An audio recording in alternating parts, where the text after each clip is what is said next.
ஐயா அதான் இல்லைங்க ஏங்க சார் ஐயா கொஞ்சம் பக்கத்தில்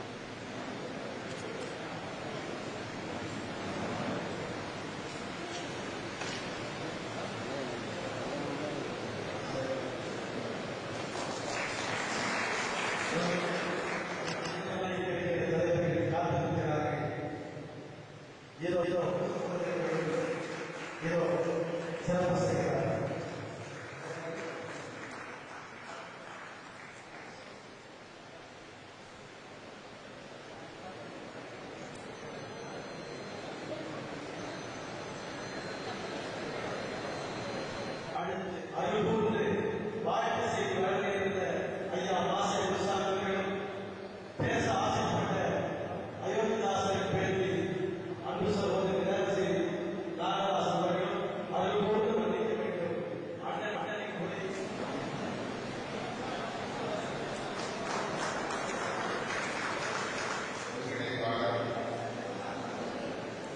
மரியாதைக்குரிய ஓவிய ஆசிரியர் வீரமணியவர்கள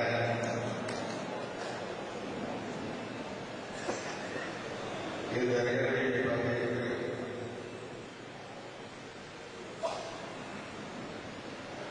சிறந்த கவிதைகளை பாடி வந்திருக்கிற கவிஞர்கள் அமுதவீதன் உறுப்பினர் செங்கை தாஸ் கவி அரங்கன் முல்லை தமிழச்சி பாவலர் பூங்குன்றன் ஆகிய தோழர்களே, இந்த நிகழ்வில் பங்கேற்று இதை சிறப்பித்துக் கொண்டிருக்கிற புத்தவழி பன்னாங்கு திறமையை சார்ந்த அன்பு சகோதரர் அன்பர் அவர்களே, மும்பையிலிருந்து வருகிறது இந்த நிகழ்வை சிறப்பித்திருக்கிற முனைவர் நந்தகுமார் போஸ்லே அவர்களே, இந்த நிகழ்வை தீவிரமாக நடத்துவதற்கு கோவியக்கவி ஆசிரியர் வீரமணி அவர்களுக்கு ஒத்துழைப்பாக பணியாற்றியிருக்கிற மதிப்புக்குரிய பாவலர் ஐயா நரேந்திர செல்வன் அவர்கள, திரு முனுசாமி அவர்கள, ரேவதி நாகராஜன் அவர்கள,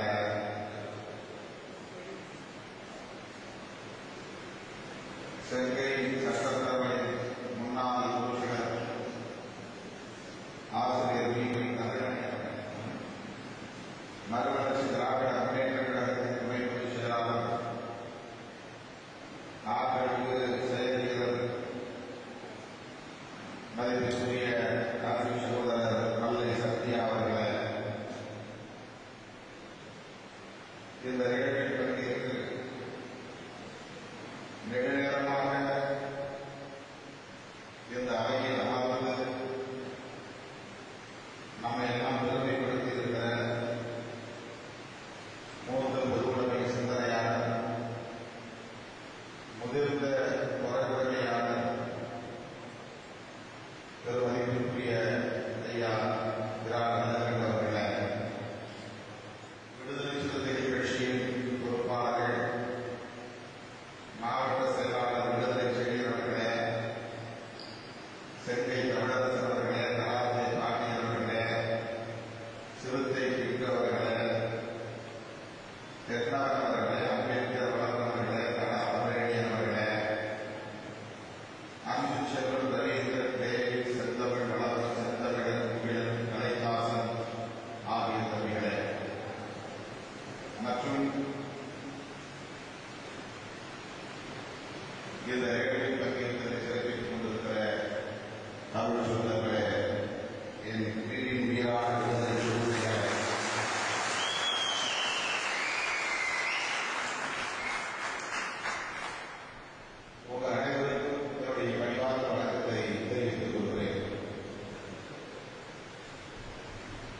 சேத்வேரா, கடல்வழி, திராவிடமணி, பாலாஜி உள்ளிட்ட தோழர்களின் பெயர்கள் ஈடுபட்டுவிட்டன. அவர்களுக்கு என்னுடைய வாழ்த்துக்களையும் வணக்கத்தையும் தெரிவித்துக் கொள்கிறேன். நேரம் கடந்திருக்கிறது. நெடுநேரமாக நடந்து போபவர்கள் இந்த அவையிலே அமர்ந்திருக்கிறார்கள். நீங்களும் நெடுதூரம் பயணம் செய்ய வேண்டும், பல்வேறு கிராமங்களுக்கு செல்ல வேண்டும். ஆகவே என்னுடைய உரையை நான் சுருக்கமாக உங்களிடத்திலே காட்ட விரும்புகிறேன். அதனால்தான் இங்கே அன்பர்களுக்கும் ரேவதி நாகராஜன் அவர்களுக்கும் கூட பேசுவதற்கான வாய்ப்பை வழங்குகிறேன். நிகழ்ச்சியை ஒருங்கிணைத்துக் கொண்டிருக்கிற கோவியத்திரி வீரமணி அவர்கள் அனைவருக்கும் வாய்ப்பு பெற வேண்டும் என்ற ஆவலோடு இருந்தாலும் கூட நேரம் நமக்கு நெருக்கடியை ஏற்படுத்தியிருக்கிறது. இந்த விழா எப்போது விழாவாக நடைபெற்றுக் கொண்டிருக்கிறது. அயோத்திதாசர் பண்டிதர் அவர்களின் 167வது பிறந்தநாள் விழா, அவருடைய திருவுருவ சிலை திறப்பு விழா, அவர் பெயரில் உருவாக்கப்பட்டிருக்கிற வாசலையை தொடங்கி வைக்கிற விழா என்று 3 விழாவாக இங்கே நடைபெற்றுக் கொண்டிருக்கிறது. சிலையை எந்த இடத்தில் நிறுவ வேண்டுமோ அந்த இடத்தில் சிலை திறப்பு விழாவை நடத்துவதுதான் வாடிக்கை. ஆனால் இந்த அரங்கத்தில் சிலையை திறந்து வைத்து அதன் பிறகு நிறுவ வேண்டிய இடத்தில் நிறுவுவதற்கு அவர்கள் திட்டமிட்டிருக்கிறார்கள். நமக்கெல்லாம் சொல்ல வரக்கூடாது, இழுத்தடிக்கக்கூடாது என்ற நல்ல அடிப்படையில் நகரத்திலே அரங்கத்திலே இந்த நிகழ்ச்சியை ஒருங்கிணைத்து சிறப்பாக நடத்தி கொண்டிருக்கிற நம்முடைய ஓவிய கவி ஆசிரியர் வீரமணி அவர்களுக்கு முதலில் என்னுடைய பாராட்டுகளையும் நன்றியையும் தெரிவித்துக் கொள்கிறேன். மறைந்த தம்பி கோட்டீஸ்வரனின்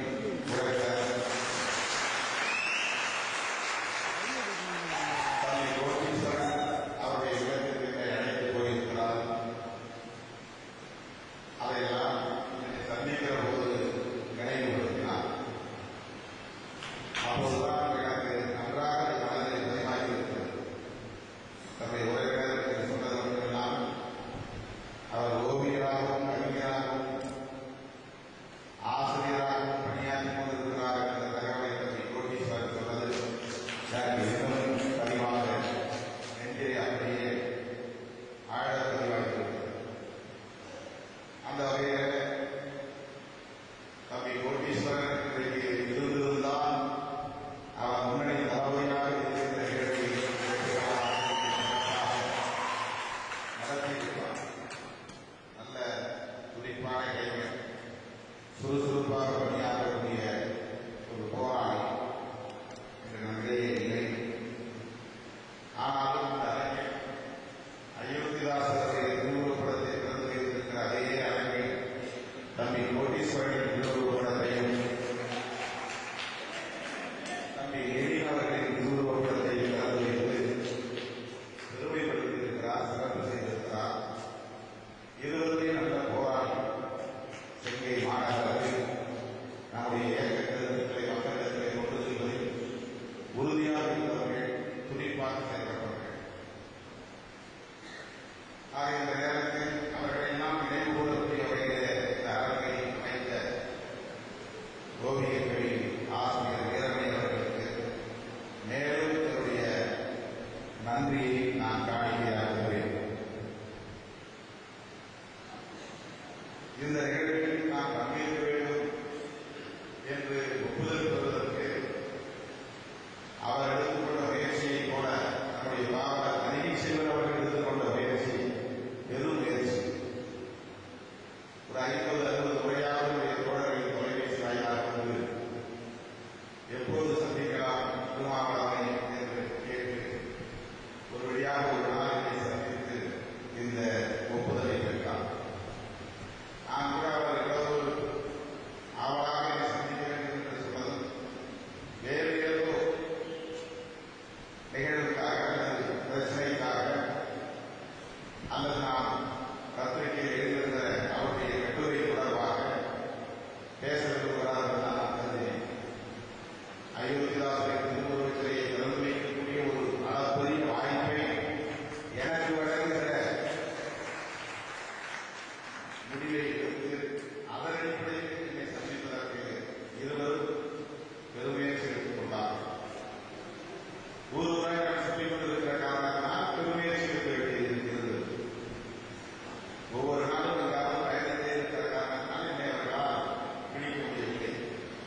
திறந்து வைக்கக்கூடிய ஒரு வாய்ப்பு.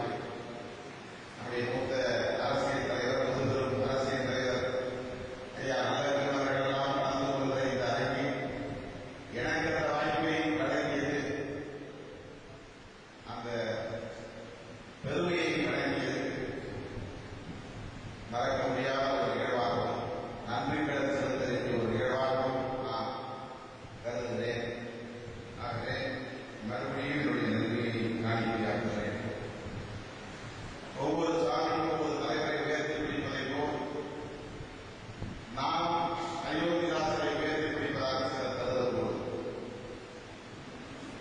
தன்னுடைய சாதிக்கு யார் தலைவர் என்று சில பேர் புராணங்களிலும் வரலாறுகளிலும் தேடி கண்டுபிடித்து கல்வெட்டுகளிலும் கண்டுபிடித்து அவர்களை உங்கள் பார்த்திருக்காவிட்டாலும் கூட அல்லது அதை பற்றிய குறிப்புகள் இல்லாவிட்டாலும் கூட எங்கள் சாதி தலைவர் இவர்தான் என்று காட்டிக் கொள்கிற ஒரு போக்கு தமிழகத்தில் அண்மை காலமாக சொல்லி வந்து கொண்டிருக்கிறது. அப்படி அயோத்திதாசரை யாரும் பார்த்தால் அது அவர்களது அறியாமை என்றுதான் நான் சொல்ல முடியும். அயோத்திதாச பண்டிதர் ஒரு தலித் சமூகத்தின் தலைவர் என்ற அளவிலே நாம் அவரை அடையாளப்படுத்தவில்லை அல்லது வேறு பிடிக்கவில்லை. நாமெல்லாம் இன்றைக்கு நம்முடைய மகத்தான தலைவராக இருந்து கொண்டிருக்கிற புரட்சியாளர் அம்பேத்கர் அவர்களாக இருந்தாலும் தமிழகத்திலே புரட்சியாளர் அம்பேத்கருக்கு இணையாக ஒடுக்கப்பட்டவர்களின் தலைவர்களுக்கு சமூக நீதிக்கு வாழாத்திய தந்தை பெரியார் அவர்களாக இருந்தாலும் அவர்களெல்லாம் முன்மொழிந்த கருத்தியல், ஏற்றுக்கொண்ட கருத்தியல், பரப்பிய கருத்தியல் அயோத்திதாச பண்டிதரின் களத்திலிருந்து உருவானது என்று சொன்னால் அதை யாரும் மறுத்துவிட முடியாது. மறுக்க வாய்ப்பே இல்லை. அப்படிப்பட்ட ஒரு சிந்தனையாளர், சமூக மாற்றத்தை உருவாக்கிய புரட்சியாளர்,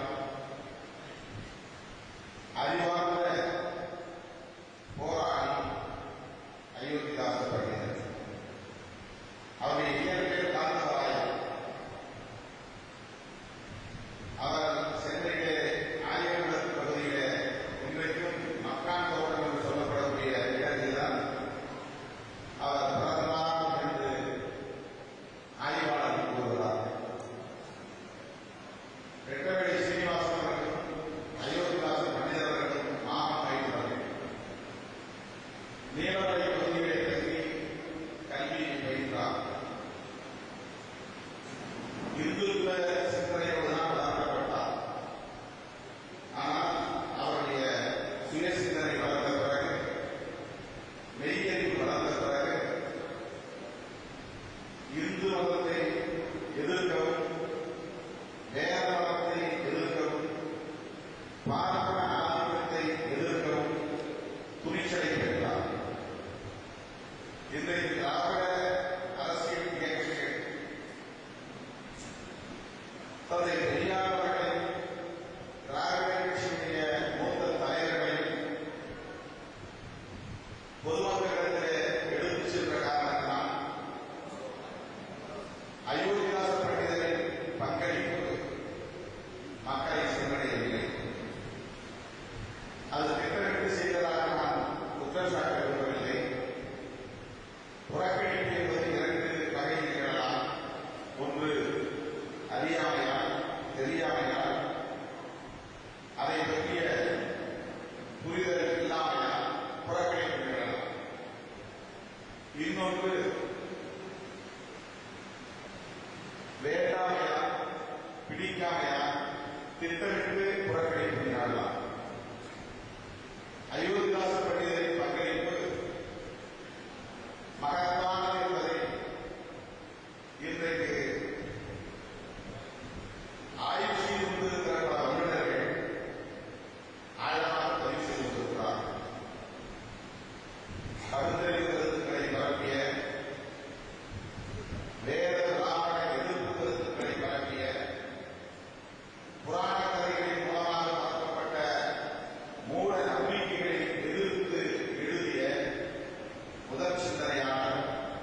அயோத்திதாசர் பண்டிதர்.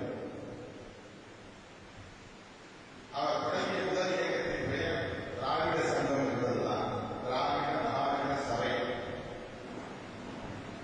இன்றைக்கு திராவிட முன்னேற்ற கழக கலைஞர் அவர்கள்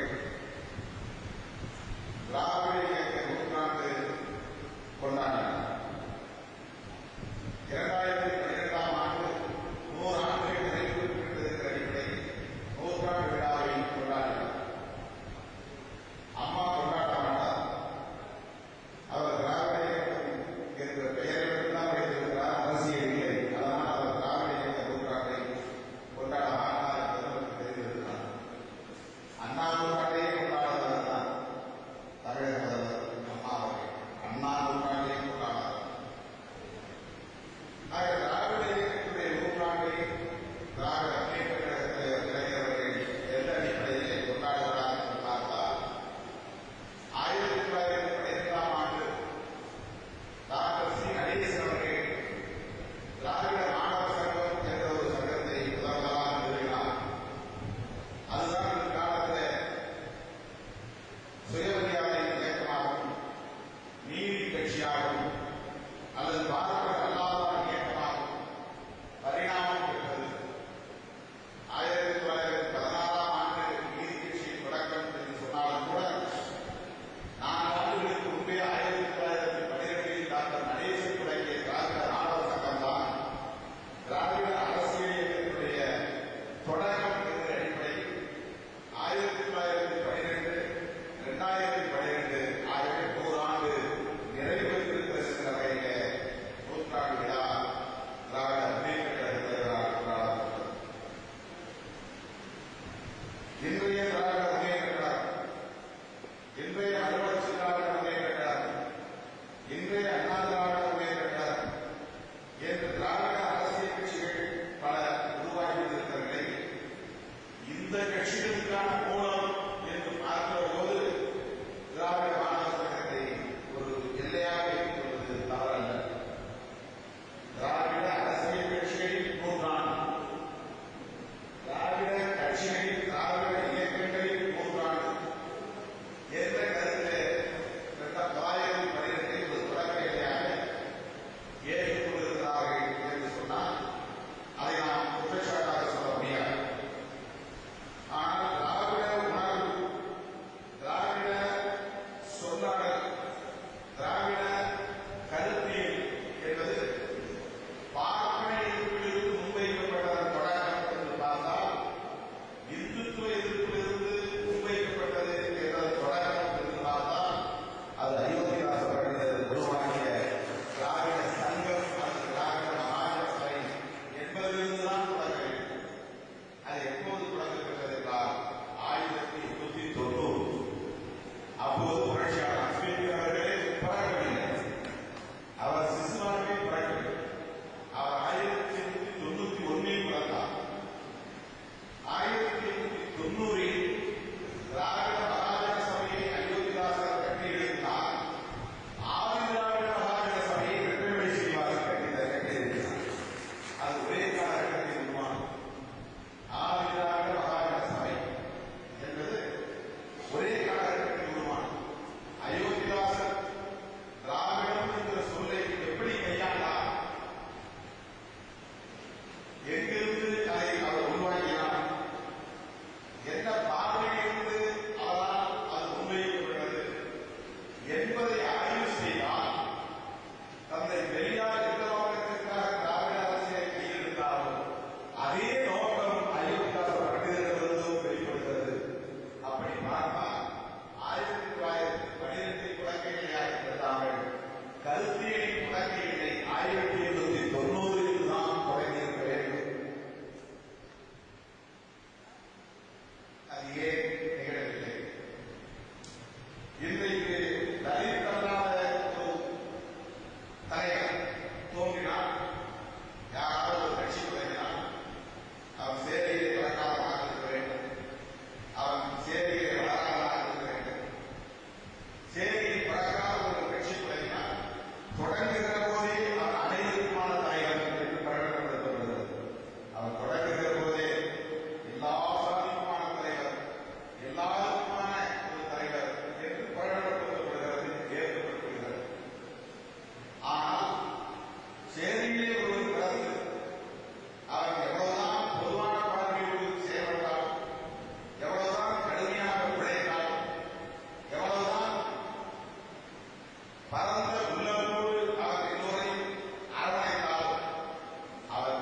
ஏழைக்குத்தான் தலைவன், மற்றவர்களுக்கு தலைவன் இல்லை என்ற பார்வை இந்தியாவுக்கு பதிவாகியிருக்கிறது.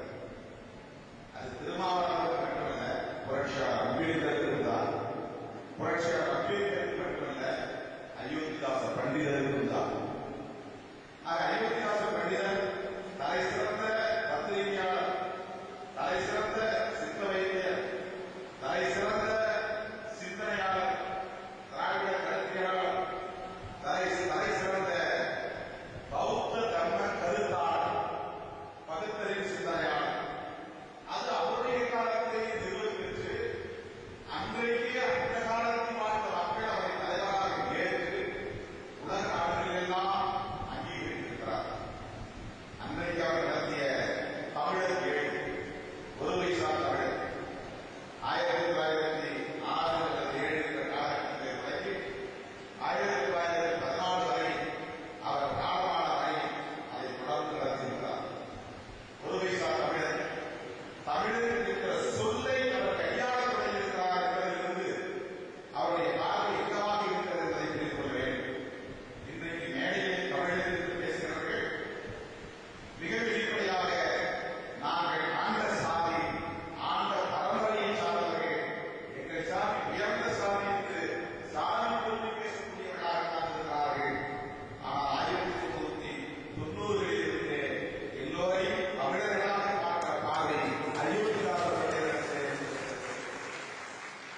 தமிழர் என்கிற சொல்லாட்சி அயோத்திதாசரிடத்திலே இருந்திருக்கிறது. தமிழர் என்கிற பெயரிலேயே ஒரு ஏட்டை தொடங்கி அவர் நடத்தியிருக்கிறார். இதையெல்லாம் எண்ணி பார்க்கிறபோது திராவிட இயக்கத்திற்கே அவர் ஒரு தந்தையாக இருந்திருக்கிறார் என்று சொன்னால் அது மிகையாகும். ஆனால் ஸ்ரீ அயோத்திதாசரை திராவிட இயக்கத்தின் தந்தை என்று ஏற்றுக்கொள்ளுகிற அளவுக்கு பெருந்தன்மையும் பக்குவமும் நம்முடைய தலைவர்களுக்கு வருவதற்கு நாம் எதிர்பார்க்க முடியாது. ஆகவே திராவிட இயக்க வரலாறு பலவே இருந்திருக்கிறார். ஏறத்தாழ 10க்கும் மேற்பட்டவர்கள் இருந்திருக்கிறார். எந்த இடத்திலும் அயோத்திதாசரை பற்றிய பதிவுகள் இல்லை. நேரடியாகவே நீதி கட்சி தலைவர்கள் ஒருவராக என்சிராஜா இருந்திருக்கிறார். நீதி கட்சியின் தலைவர்கள் ஒருவராக இருந்திருக்கிறார். தந்தை சிவராஜ் நீதி கட்சியின் தலைவர்கள் ஒருவராக இருந்திருக்கிறார். மீனாம்பா சிவராஜ் நீதி கட்சியிலேயே இருந்து பணியாற்றி இருக்கிறார். ஆனால் திராவிட இயக்க வரலாறுகளில் அவர்களின் பெயர்கள் இருட்டடிப்பு செய்யப்பட்டிருக்கின்றன. அது ஏன்? இந்த கேள்விகளுக்கெல்லாம் விடை தெரியாமல் சமத்துவத்தை ஏற்படுத்திவிட முடியாது, மாற்றத்தை ஏற்படுத்திவிட முடியாது. இது ஏன் நிகழ்கிறது? தந்தை சிவராஜ் அவர்களும் மீனாம்பா சிவராஜ் அவர்களும் எம்ஜிஆர் அவர்களும் திராவிட அரசியலை ஏற்றுக்கொண்டவர்கள், தீவிரமான பிராமண எதிர்ப்பை முன்னெடுத்தவர்கள். ஆனால் அவர்கள் அந்த வரலாற்று பதிவில் இருந்து புறக்கணிக்கப்பட்டிருப்பது ஏன் என்ற கேள்விதான் இன்றைய தேக்கத்திற்கு காரணம். அந்த கேள்விக்கு விடைதான் இன்றைய தேக்கத்திற்கு காரணம் என்பதை நாம் அடித்து சொல்ல முடியும். அயோத்திதாச பண்டிதர் அவர்கள் யாழ்ப்பாணத்திற்கு கொழும்புக்கு போய்விட்டு வருகிறார் 1898. அன்றைய இளைஞரின் உதவியோடு, ஆல்பாஸ் என்ற ஒருவருடைய உதவியோடு இந்த புறக்கணிக்கப்பட்ட பூர்வீக பௌத்தர்கள் அல்லது பூர்வீக தமிழர்கள் என்று அவரால் அழைக்கப்பட்ட இந்த பஞ்சமர்களுக்கு அன்றைக்கு பள்ளிகளில் நுழைய அனுமதி கிடையாது. கோவிலில் மட்டுமல்ல, பள்ளிகளில் நுழைய முடியாது, பள்ளிகளில் சேர்ந்து படிக்க முடியாது. ஆகவே அவர் சென்னையிலே பழைய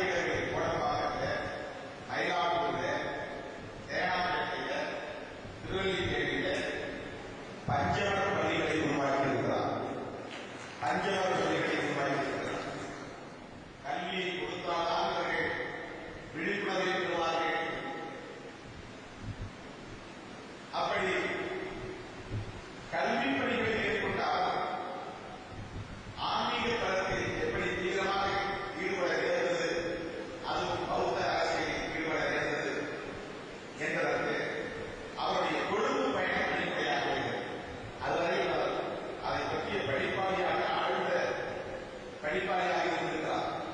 கொழும்புக்கு போய் அங்கே பௌத்த விகாரங்களை பார்த்து சுற்றுப்பயணத்தை முடித்துக் கொண்டு திரும்பிய அவர் தொடங்கிய சங்கத்தின் பெயர்தான் தென்னிந்திய சாக்கிய பௌத்த சங்கம்.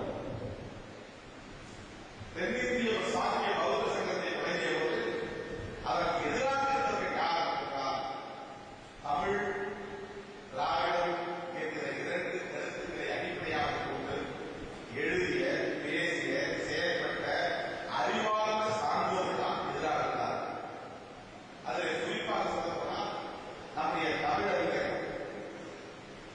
பாவலர் திருவிக்கா அவர்கள் மிகப்பெரிய அளவிலே நம்முடைய அயோத்திதாச பண்டிதரின் செயல்பாடுகளுக்கு எதிராக தென்னிந்திய சாக்கிய பௌத்த சங்கத்தின் கூட்டம் மயிலாடுதுறையில் நடந்து போது அந்த அறிக்கையை கொண்டு நாடுகளெல்லாம் அடித்து ஒதுக்கி அந்த கூட்டத்தை நடத்தலாம் தடுத்தவர்கள் நம்முடைய திருவிக்கா அவர்கள் வரும். இது ஏதோதான் என்று நாம் பேசுகிற பேச்சல்ல, வரலாற்றில் பதிவாகி இருக்கிற செய்தி. ஏனென்றால் தீவிர சைவ கருத்தாளர். ஆகவே பௌத்தத்தை எதிர்த்து செயல்பட வேண்டும் என்பது வீர சைவ குடிகளின் கருத்தாக இருந்தது. ஆதிசைவ வேளாளர்களின் கருத்தாக இருந்தது.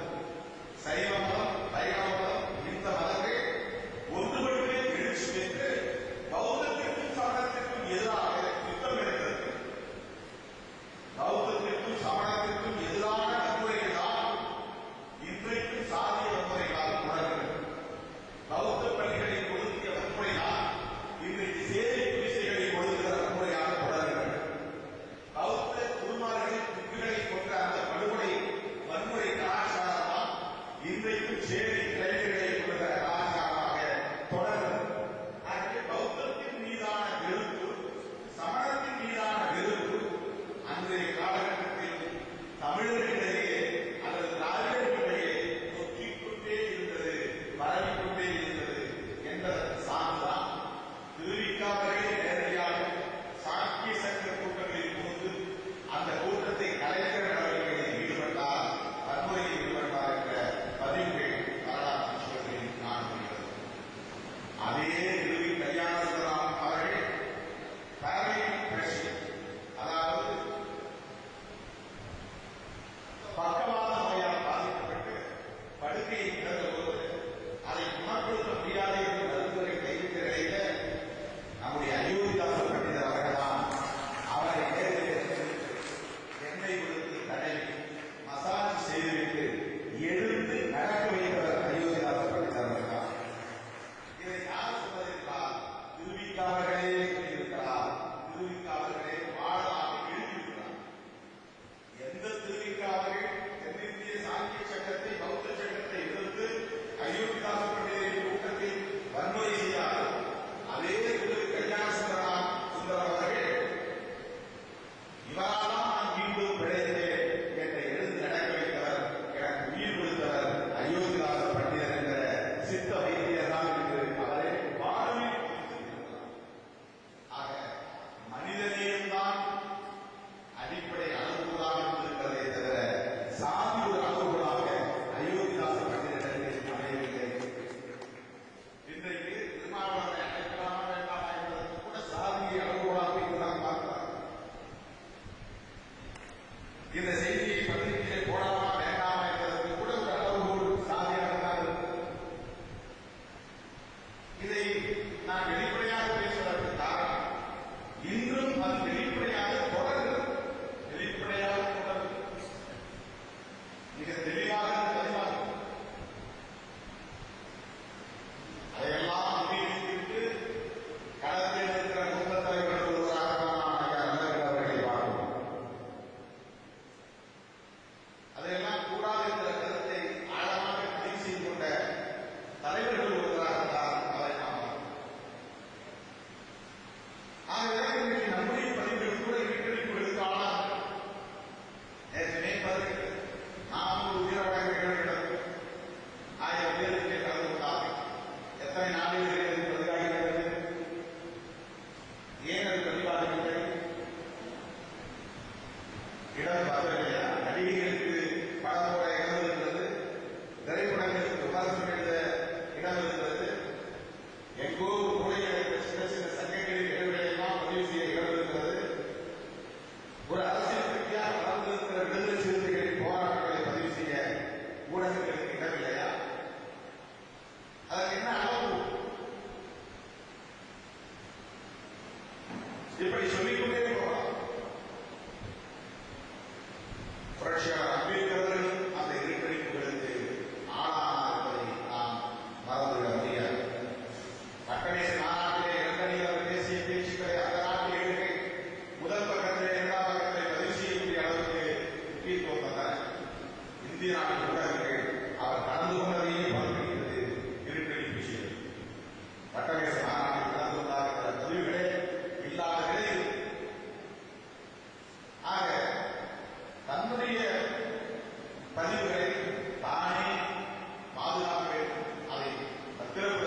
முன் யோசனை அயோத்திதாசர் பண்டிதருக்கு இருந்த காரணத்தால்தான் இன்றைக்கு அது உயிர் போல் இருக்கிறது. அவர் மட்டும் தமிழிலே நடத்தாமல் இருந்திருந்தார், அவர் மட்டும் அந்த பதிவுகளை பாதுகாக்காமல் இருந்திருந்தார், அவற்றையெல்லாம் எழுத்தாக அச்சியை ஏற்றாமல் இருந்திருந்தார், இன்றைக்கு அயோத்திதாசர் பண்டிதர் என்ற ஒருவர் வாழ்வார் என்பதை கூட இந்த தலைவரை அறிந்திருக்க வாய்ப்பே இல்லை. அவரே அவருடைய பதிவுகளை அச்சில் எழுதினார், பாதுகாத்தார். அன்றைக்கு ஹரிச்சந்திரனை பற்றிய புனைவுகள் என்ன, அவ்வை அம்மனை பற்றிய கருத்துக்கள் என்ன, கார்த்திகை தீபம் கொண்டாடுவது எந்த அடிப்படை, எல்லாம் அறிவியல் பூர்வமாக நடந்திருக்கிறது. கார்த்திகை தீபம் கொண்டாடுவதற்கு ஆறுமுக பெருமானை அடிப்படையாக வைத்துதான் கொண்டாடுவதாக இந்து சொல்கிறது. அயோத்திதாசர் பண்டிதர் சொல்கிறார், உலகம் இருந்து கிடந்த காலத்தில் தமிழன் கண்டுபிடித்த அறிவியல் நுட்பம் விளக்கெண்ணெய் என்பதால் அந்த விளக்கெண்ணெயை கண்டுபிடித்து விளக்கெண்ணெய் மூலம் திரியிலே தீபத்தை ஏற்பட முடியும் என்று முதன்முதலாக விளக்கெண்ணெயை பயன்படுத்தி தீபத்தை ஏற்றியவர்கள் தமிழர்கள், பூர்வீக பௌத்தர்கள், வெளிச்சத்தை ஏற்படுத்தியவர்கள், இருட்டை விளக்கியவர்கள். ஆகவே அதை கொண்டாடும் வகையில்தான் ஒவ்வொரு ஆண்டும் அந்த நாளில் நாடெங்கிலும் தீபத்தை ஏற்றிய ஒரு கலாச்சாரத்தை அவர்கள் பின்பற்றினார்கள். அது விளக்கெண்ணெயை கண்டுபிடித்த ஆமணக்கு கொட்டையிலிருந்து தயாரித்த விளக்கெண்ணெயின் மூலம் தீபத்தை ஏற்றுவதை கண்டுபிடித்த அந்த தொழில்நுட்பத்தை, அறிவுநுட்பத்தை பாராட்டுவதற்கான ஒரு விழா தான் கார்த்திகை தீப விழா என்று அறிவார்ந்த அடிப்படையிலே பௌத்தர்கள் அந்த முயற்சிகளை எல்லாம் சரி செய்திருக்கிறார். இதை யார் எந்த இந்துத்துவ அமைப்பு சொல்லியிருக்கிறது, எந்த திராவிட இயக்கம் இதை சொல்லியிருக்கிறது? திராவிட இயக்கங்கள் அது எதிர்மறையாக அது முருகப்பெருமானை அடிப்படையாக வைத்து கொண்டாடுவதற்கு விழா என்று அது மூலத்து விழா என்ற அளவிலாக சொல்லப்பட்டதே தவிர இது ஒரு அறிவுநுட்பம் சார்ந்த கண்டுபிடிப்பின் அடிப்படையில் கொண்டாடப்பட்ட சிறப்பான ஒரு கலாச்சாரம் என்பதை சொன்னவர் அயோத்திதாசர் பண்டிதர் தான். அப்படி தீபாவளி திருவிழாவில் இருந்து திருக்குறள் திரிகுறளாம் என்ற பௌத்த பார்வையிலிருந்து திருவிழகத்திலிருந்து திருக்குறள் என்ற பௌத்த கருத்துக்களை உருவாக்கியதாகத்தான் அது அமைந்திருக்கிறது என்ற ஒரு புதிய பார்வையை இந்த மக்களுக்கு தந்தவர் அயோத்திதாசர் பண்டிதர். அயோத்திதாசர் பண்டிதரின் தமிழ் பௌத்தம் தான், அவர் நடத்திய பௌத்தம் தான் புரட்சியாளர் அம்பேத்கரின் சிந்தனையை கிளர்ச்சியை உருவடியது என்றால் அதை யாரும் மறுத்துவிட முடியாது. அதே காலகட்டத்தில் வாழ்ந்த பேராசிரியர் லட்சுமி நரசிம்மரை பற்றி இங்கே நம்முடைய மூத்த தலைவர் அவர்கள், முதுகெலும்பு தலைவர் இலக்கினர் சொன்னார். லட்சுமி நரசிம்மர் அவர் ஒரு பேராசிரியர், அவர் தலித்தர், அவர் பௌத்தத்தை பற்றி எழுதிய நூல் அயோத்திதாசர் பண்டிதருடைய ஆய்வுகள் தான் புரட்சியாளர் அம்பேத்கர் அவர்களின் சிந்தனையை கிளறியது. இந்த சாதி கட்டமைப்பை பற்றிய ஆய்வுகளை அது தூண்டியது. அதன் அடிப்படையில் அவர் கடைசி பௌத்தத்தை தழுவுவதுதான் அவருக்கு சிறந்த வழி என்று கண்டறிந்தார் புரட்சியாளர் அம்பேத்கர் அவர்கள். இந்த மேடையிலே பௌத்த தன்னமுறை கருவிகளை நாம் தோழர்களுக்கு போட்டோம். இதை வளர்ந்த காலக்கட்சி கொண்ட சாதியவாதிகள், போலி கவிதாஸ், தமிழ் தேசியவாதிகள், ராஜபக்சேவில் திருமாவளவன் இருக்கிறார், ஆனால் மேடையிலே பௌத்த கொடியை கையில் வைத்திருக்கிறார் என்ற படத்தை எடுத்து போடுவார். அந்த பௌத்தம் வேறு, நாம் பேசுகிற பௌத்தம் வேறு. சீனாவில் பேசுகிற பௌத்தம் வேறு, ஜப்பானில் பேசுகிற பௌத்தம் வேறு, இந்தியாவில் மேற்சாதியத்தில் கையாளுகிற பௌத்தம் வேறு. புரட்சியாளர் அம்பேத்கர் வெளிச்சத்திற்கு கொண்டிருந்த பௌத்தம் வேறு. புரட்சியாளர் அம்பேத்கர் கொண்டிருந்த பௌத்தத்தை அவர் எப்படி அடையாளப்படுத்தினார் என்றால் இது நவயான பௌத்தம் என்று சொன்னார். மகாயான பௌத்தம், ஹீனயான பௌத்தம் என்பதை கூட நவயான பௌத்தம் என்று புரட்சியாளர் அம்பேத்கருக்கு பெயர் சூட்டினார். யானம் என்றால் பாதை என்று பொருள், நவயானம் என்றால் புதிய பாதை என்று பொருள், மகாயானம் என்றால் பெரும்பாதை என்று பொருள், ஹீனயானம் என்றால் பலவீனமானவர்களின் பாதை என்று பொருள். ஈன பெயரை என்றால் பௌத்த பெயரை என்றால் பலவீனமானவர்கள். பௌத்தத்தை பேசுகிற வசி சொற்கள் எல்லாம் இன்றைக்கு பறையர்களை பேசுகிற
இதைத்தான் புரட்சியாளர் அம்பேத்கரின் பௌத்தம் சொல்கிறது.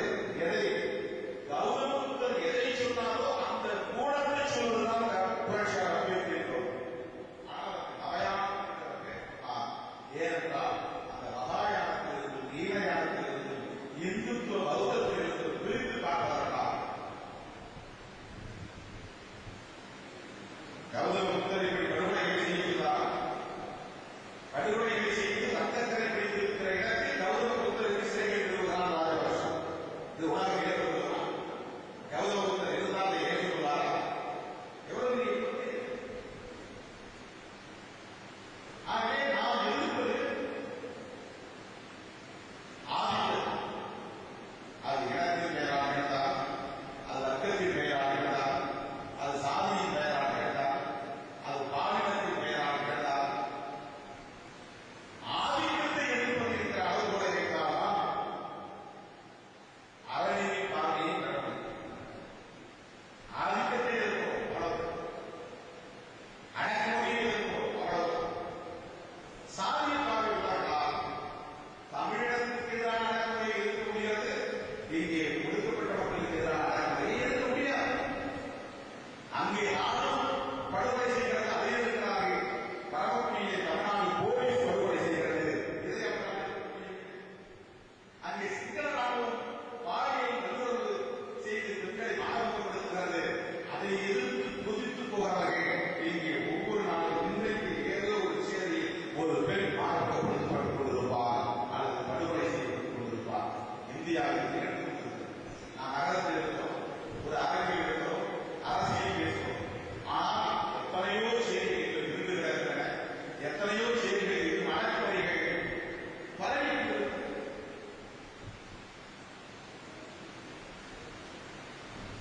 ஆதிக்கத்தை இருப்பது, ஒடுக்குமுறையை இருப்பது, சுரண்டலை இருப்பது என்பதுதான் அறநிலையின் அடிப்படை, தர்மத்தின் அடிப்படை.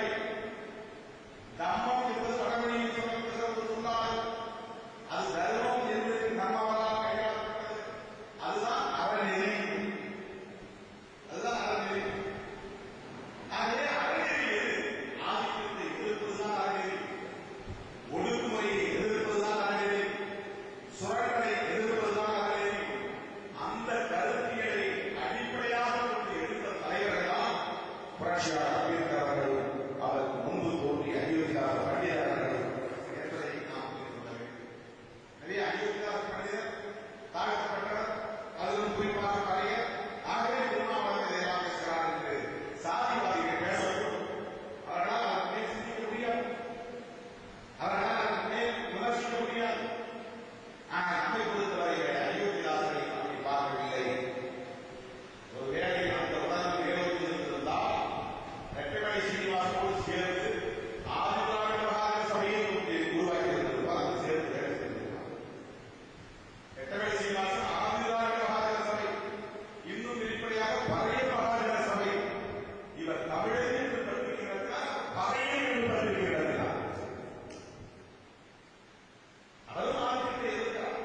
ஆனால் எந்த பெயரை சொல்வது இங்கிருந்து இங்கே சொல்லப்படுகிறதோ அந்த பெயரை சொல்லியே நான் எழுதியிருப்பேன் என்று புறப்பட்ட சீனிவாசன்.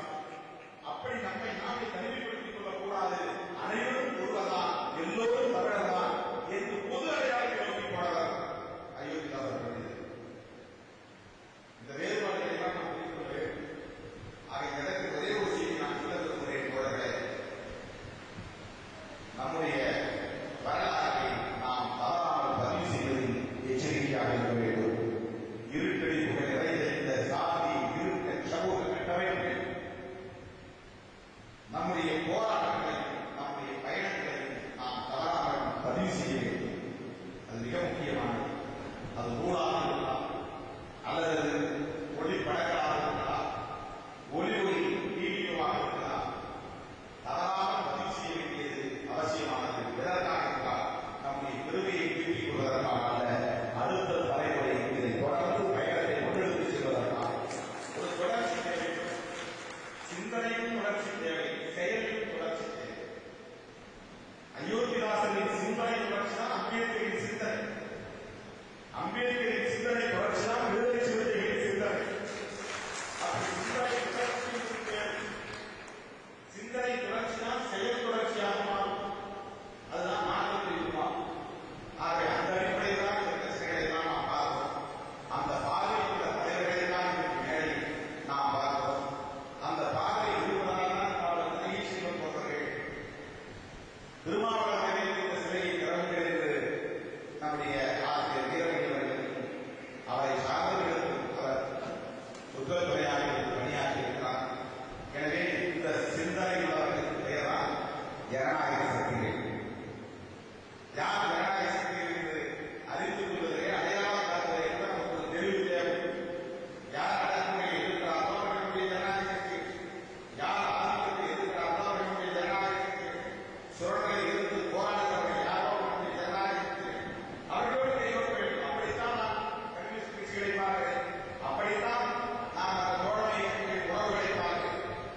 குருவி கூட்டை கூட நடைபெறும் பாவம் என்று சொல்லிக் கொடுத்தவர் என் தாய்.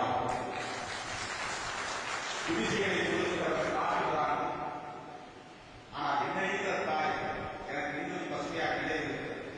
என் கூரை வீசிக்கு எப்போது ஒரு குருவி இருக்கார். ஒரு சின்ன அந்த கூரைக்குள்ளேயே ஒரு கூடு உருவாக்கி அதை பார்க்க இருக்கிற பரசத்தை நான் அடிக்கடி அதை போய் தொட்டு பார்ப்பேன், சீட்டி பார்ப்பேன், அதற்குள்ளே கையிட்டு பார்ப்பேன். ஒரு நாள் என் பார்த்து என் தாய் சொன்னார், சிட்டுக்குருவி கூட்டை கலையக்கூடாது தம்பி, பாவம், அது கையெழுத்தாது, அதையெல்லாம் செய்யக்கூடாது. என்னுடைய வீட்டில் ஒரு சின்ன குருவி சிட்டுக்குருவி வந்து சின்னஞ்சிறு பிள்ளையாக இருக்கிற காலத்தில் என் தாய் சொல்லிக் கொடுக்கும். ஆனால் இன்னைக்கு பெரிய அளவில் அரசியல் பேசுகிறவர்கள் எதை பற்றியும் கவலைப்பார்கள். குடிசைகளை கொடுத்து வெட்டுங்கள், ரத்த கிடையாது, என்ன நாகரிகம் 21ஆம் நூற்றாண்டு யாரை கண்டிப்பது, கண்டிக்கிற துணிச்சல் யாருக்கு இருக்கிறது? இது எங்கே போய் சாதிவாரி கணக்கில் நடத்த வேண்டும் தான். ஆனால் அது பெரும்பான்மை வாதத்தை உருவாக்கிவிடக்கூடாது. நாங்கள் எனவே என்று பெரும்பான்மை வாதம் உருவானால் சாதிய பண்பாடு உரிமைப்படுத்தப்படும். ஜனநாயகம் என்பது என்ன? பெரும்பான்மை சமூகத்தினருக்கு இடையில் வாழக்கூடிய சிறுபான்மையினரின் உரிமைகளும் பாதுகாப்பும் தான் ஜனநாயகம். இதை சொல்லித் தந்தவர் பெரும்பான்மையானதான் எல்லாம் எடுத்துக் கொள்ள வேண்டும், அவர் ஆட்சி நாட்டிலே இருக்க வேண்டும், அவர் ஆதிக்கமாக இருக்க வேண்டும் என்கிற கருத்தை தான் பிஜேபி சொல்கிறது. இந்துக்கள் பெரும்பான்மை, இந்துக்கள் தான் இந்த நாட்டை ஆள வேண்டும், எனவே இந்து சுவாமி தான் நேசிக்க வேண்டும். புரட்சியாளர் அம்பேத்கர் அதை ஏற்றுக்கொண்டதில்லை. ஜனநாயகம் என்பது பெரும்பான்மை எண்ணிக்கையை தீர்மானிப்பது அல்ல, பெரும்பான்மை வாதத்தை ஏற்பது அல்ல. சிறுபான்மையினர் எந்தெந்த வடிவங்களில் இருக்கிறார்களோ அந்த அனைத்து சிறுபான்மையினரின் உரிமைகளை பாதுகாப்பதுதான், சுதந்திரத்தை பாதுகாப்பதுதான் உண்மையான ஜனநாயகம் என்று புரட்சியாளர் அம்பேத்கர் சொல்கிறார். மொழிவழி சிறுபான்மை, மதவழி சிறுபான்மை, இனவழி சிறுபான்மை, சாதிவழி சிறுபான்மை, தேசத்தின் அடிப்படையிலான சிறுபான்மை என்று சிறுபான்மை. இந்தியாவிலே இந்தியாவால் அல்லாத பன்னாட்டுக்காரர்கள் வசிக்கிறார்கள். 50 வருடங்களாக, 100 வருடங்களாக, 200 வருடங்களாக அவர்கள் தேசத்தின் வழி சிறுபான்மை, நாட்டினர் சிறுபான்மை. தேசிய இனம் கர்நாடக மாநிலத்தில் தமிழர்கள் தேசிய இன வழி சிறுபான்மையாக இருக்கிறார்கள். அங்கே மும்பையில் தமிழர்கள் இருக்கிறார்கள், ஆந்திர மாநிலத்தில் அவர்கள் இனவழி சிறுபான்மை. இங்கே அதேபோல கன்னடம் பேசுபவர்கள் இருக்கிறார்கள், தெலுங்கு பேசுபவர்கள் இருக்கிறார்கள், மலையாளம் பேசுபவர்கள் இருக்கிறார்கள், அவர்கள் மொழிவழி சிறுபான்மை. ஒரு கிராமத்தில் பெரும்பான்மை சாதி இந்துக்களாக இருக்கிறார்கள், தலித்துகள் சிறுபான்மையாக இருக்கிறார்கள், அவர்கள் சாதிமை சிறுபான்மை. ஆக சிறுபான்மைகள் மீது ஆதிக்கம் எளிதாக பிடிக்கப்படும், ஒடுக்குமுறை எளிதாக பிடிக்கப்படும், சுரண்டல் எளிதாக தொடரும். அந்த சிறுபான்மை மக்களின் மீதான ஆதிக்கத்தையும் அடக்குமுறையையும் சுரண்டலையும் எதிர்த்து நிற்பதுதான் உண்மையான ஜனநாயகம். இதுதான் புரட்சியாளர் அம்பேத்கர் அவர்கள் சொல்லி வந்திருக்கிறார். ஆனால் என்ன, சாதிவாரி கணக்கின் போது எல்லோரும் நிலைநாட்ட முடிகிறார்கள். அவரவர் சாதிக்கு உலகப்படாமல் உங்கள் உஷாவை சொல்லார்கள், பெருஞ்சாதியை சொல்லுங்கள், பொது சாதியை சொல்லுங்கள். நாம் பெரும்பான்மை என்று காட்டிக்கொள்ள வேண்டும். இடஒதுக்கீட்டை எல்லாம் நாம் பெற வேண்டும். எந்த வளாகம் எப்படி தமிழர் எப்படி ஈழ விடுதலை வென்றெடுக்க முடியும்? ஈழ விடுதலை திருமாவளவன் எப்படியாவது ஓரக்க வேண்டும், அவனை ஒதுக்க வேண்டும், அவன் அவர்களை செய்ய வேண்டும், அவன் தலித் அரசியல் பேச வேண்டும், அவன் யார் ஈழ அரசியலை பேச வேண்டும். இவ்வளவு கேவலமான அருவருப்பான அரசியல் தமிழகத்தில் நடந்து கொண்டிருக்கிறது. பொது நீரோட்டத்தில் ஒதுக்கப்பட்டவர்களை இணைகளாக கருதுகிற முயற்சி நடந்து கொண்டிருக்கிறது. மைய நீரோட்டத்தில் ஒதுக்கப்பட்டவர்கள் விடுதலை மக்கள் சேர வேண்டும் என்ற போராட்டம் தான் ஜனநாயகத்திற்கான போராட்டம். அது பெண்களாக இருந்தாலும், உழைப்பாளர்களாக இருந்தாலும், தாழ்த்தப்பட்ட வழக்குரிய மக்களாக இருந்தாலும், இந்த விடுதலை மக்கள் பொது நீரோட்டத்தில் மைய நீரோட்டத்தில் இணைவதற்கான போராட்டத்தில் தான் விடுதலை சிறுத்தை மக்கள் எடுத்துக் கொண்டிருக்கிறது. விடுதலை சிறுத்தை நடத்துவது சாதி அடிப்படையிலான போராட்டம் அல்ல, சாதி கோரிக்கை பாதை அடிப்படையிலான போராட்டம் அல்ல. கொடுமையை இருக்கும், ஆனால் நான் அறிந்து அறியாமல் ஒரு சேரில் பிறந்திருக்கேன். அதனால் புரட்சியாளர் அம்பேத்கருக்கும் அயோத்திதாசன் பண்டிதருக்கும் அந்த காலத்தில் தன்னை இருட்டடிப்போடும் ஓரம் என்பதற்கு நிகழ்ந்தாலும் அது இன்னும் தொடர்கிறது. இருட்டடி